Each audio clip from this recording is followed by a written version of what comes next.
안녕하세요. 오늘은 저의 2025년 10월까지 투자 실적과 포트폴리오에 대해서 얘기해 보려고 합니다. 현재 제 계좌는 ISA, IRP, 연금 계좌 하고 일반 증권 계좌 등 해서 총 9개 정도 가지고 있어요. 개수를 좀 줄여서 관리해야 하는데 예전부터 만들어 놨던 거라서 그리고 합치고 이렇게 하는 게 더 번거로워서 그냥 이 상태로 일단은 운영하고 있습니다. 몇몇 계좌들은 금액도 작아서 어떻게 정리할지 크게 고민을 안 했던 것 같아요. 올해 실적 추이를 보니까 지난달 10월이 6월 달에 이어서 올해 두 번째로 수익률이 높은 달이었어요. 이건 전체 계좌 기준이 아니라 위에서 말씀드렸던 전체 계좌 중에 가장 거래량이 많고 투자 금액도 상위에 있는 한 개의 계좌입니다. 그리고 이 계좌에 이어 현금을 파킹해둔 MMF ETF가 있어서 이것 때문인지 이제 수익률 자체는 그렇게 높아 보이진 않네요. 제대로 투자 공부를 하며 투자를 시작한 지는 작년 12월부터 했으니까 약 1년 정도 지난 것 같습니다. 이전에는 회사 일에 치이기도 하고 주식 거래에 제약이 좀 있어서 못하고 있다가 코스피가 너무 떨어지는 걸 보고 이때다 싶어서 시작하게 됐습니다. 평생 할 거니까 마음 편안히 해야지라는 마음으로 종목도 변동성이 큰 주식보다는 꾸준한 성장과 배당이 바탕이 되는 가치주 위주로 포트폴리오를 만들었어요. 투자 금액 단위가 이전에 간간히 할 때와 지금은 비교가 되지 않을 정도로 이제 규모가 커져 버리니까 처음에 계획했던 마음 편안히가 생각처럼 되지는 않더라고요. 예전에는 그냥 그렇구나 하고 여겼던 정치, 경제, 자잘한 이벤트들에 대해서도 주식시장이 어떻게 반영될지 예측하고 이제 리뷰하면서 상반기에는 주식시장 변동에 따른 심리적 동요가 굉장히 컸던 것 같습니다. 종목을 선택하고 투자를 결정한 후에는 정말 누가 내 손을 억지로 잡아 매도를 누르게 하더라도 나는 끝까지 버티리라고 생각을 했었는데, 이런 확신과 자신감은 크고 작은 이제 주식시장의 변동에 따라서 손없이 작아지더라고요. 다행히 하반기 들어서는 이런 과정들을 잘 이겨낸 것에 보상이나 하듯 어느 정도 수익을 실현할 수 있게 되었고, 자산도 조금 성장하는 모습을 볼 수 있게 되었습니다. 상반기에는 현금을 30% 이상 보유하고 있었고요. 그 다음에 주식이 한 47%, 그 중에 한국 주식이 40% 정도 되고, 나머지가 미국 주식에 포션을 두었습니다.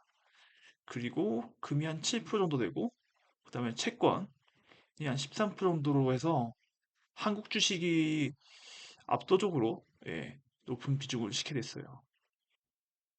지금도 계속 얘기가 나오고 있지만 작년 말 올해 초에도 마찬가지로 미국 주식의 버블 논란이 끊이지 않고 있었어요. 이에 반해 한국 주식은 아무리 분석을 해봐도 당시 국가 위기 상황보다 더 안 좋아질 가능성은 매우 낮게 보여 한국 주식의 비율을 많이 높였었습니다. 정치적 이슈와 새 정부의 주식시장 활성화 정책 등 2025년 말까지 최소 코스피 3천은 충분히 가능할 것으로 예상했고 그에 맞는 포트폴리오를 구성했습니다. 코스피가 작년 12월 2,400대부터 주식을 모아가기 시작했던 것 같아요. 과거 코스피에 대한 안 좋은 기억들이 많아서인지 리스크를 줄이기 위해 ETF 위주로 종목을 편성했습니다. 대부분 코스피 200 ETF와 커버드콜, 개별 배당주들과 배당주 ETF, 금융주들과 금융주 ETF 위주로 매주 정기적으로 매수했습니다. 또한 코스피 지수가 3% 이상 하락 시에는 추가 매수를 통해 규모를 늘려갔고 코스피 지수가 2,700선까지 꾸준히 매수를 했었습니다. 이쯤 되니 예금에 묶여있는 현금을 제외하고는 모든 현금이 다 소진해서 더 이상 매수할 현금이 없었을 뿐만 아니라 이미 제가 목표했던 코스피 3천에 어느 정도 와 있는 상황이라 추가 매수가 살짝 부담되기도 했습니다. 코스피 지수가 2,700을 넘어서부터는 거의 쉬지 않고 상승해버리는 바람에 그 상태, 그 포지션을 그대로 유지만 하고 있었습니다. 지난 7월, 8월에 이르게 되자 코스피 지수가 3,200선을 왔다 갔다 하면서 박스권을 형성하였고, 이때 코스피에 투자했던 투자금의 30% 정도를 매도를 했습니다. 매도 이유는 일단 지수가 생각보다 훨씬 일찍 목표치에 달성이 되었고, 또한 보유한 주식이 주로 배당주이다 보니까 배당으로 인한 건강보험료 및 금융종합소득세가 같이 올라가게 되어 있어서 일부 매도를 결정하게 되었습니다. 만약 3천 밑으로 조정이 오게 되면 추가 매수를 계획하였었는데 좋게 된 건지 나쁘게 된 건지 별다른 조정 없이 줄기차게 오르더니 4,200을 찍고 현재 뭐 4,000선을 올락내리락 하고 있네요. 그래서 현재는 한국 주식에 대해서는 큰 포지션 변동 없이 그 상태로 유지하고 있는 상황입니다. 미국 주식은 매월 1회에서 2회씩 상황에 따라 매수 금액을 조정하면서 정기적으로 매수를 하고 있습니다. 주로 나스닥이나 다우존스 추종하는 ETF와 커버트콜을 일정 비율로 매수를 하고 있고요. 개별 주식은 기술주보다는 가치주 위주로 제 성향이 좀 이제 가치주가 맞다 보니까 그렇게 진행을 하고 있습니다. 지금은 AI 성장에 따라서 워낙 이제 기술주의 성장이 두드러지다 보니까 상대적으로 미국 주식의 개별 주식은 수익률이 높지는 않는 상황이에요. 그럼 투자의 경우 저는 계좌가 두 개 있습니다. 매매를 하는 계좌하고 또 절대 팔지 않고 계속 꾸준히 모아가거나 유지하는 계좌로 해서 매매를 하는 계좌가 전체 비율의 금 투자 비율의 2 정도, 그리고 모아가는 계좌가 8 정도의 비율로 지금 포트폴리오를 만들어가고 있어요. 한국 금 시세의 경우 국내 이제 금 수급에 영향하고 환율 등의 여러 가지 이유로 글로벌 시세와 좀 격차가 생기게 됩니다. 따라서 KRX 금연물 계좌는 매매용으로만 사용하고요. 상황에 따라 비중을 조정하면서 이제 투자를 이어가고 있습니다. 그 그래프를 보시면 최고점 대비 각각 8.63%, 15.69%로 이제 떨어져 있는 상황인데요.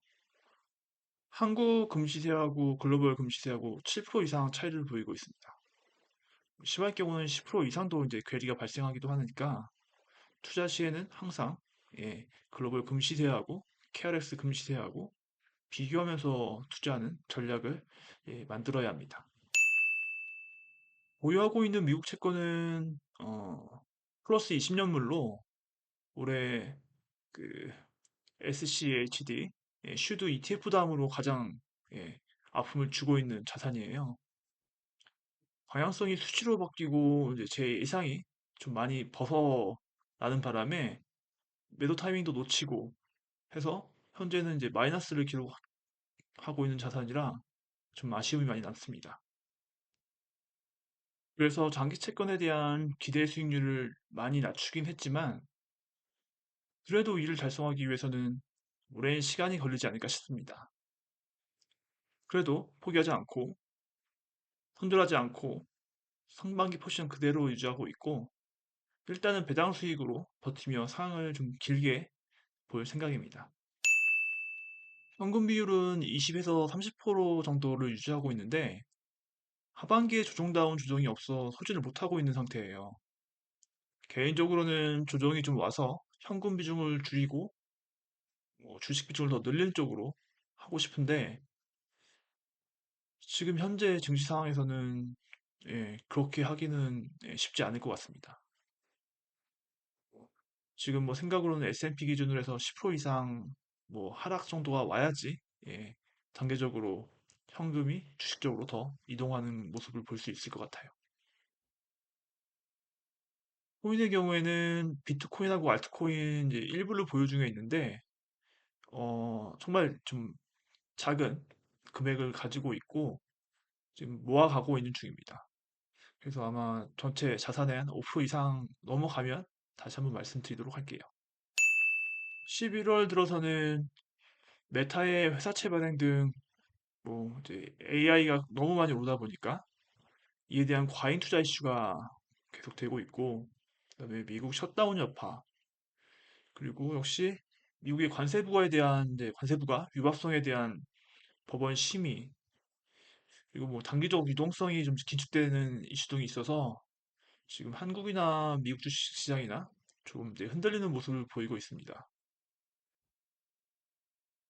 조정 국면에 들어설지 아니면 다시 반등에 성공할지 확신을 못 가지고 있는 상황이어서 당분간은 좀 상황을 좀 지켜볼 것 같아요. 연말도 다가오는데 모두가 행복한 연말을 맞을 수 있도록 산타랠리가 이어지길 바라봅니다. 감사합니다.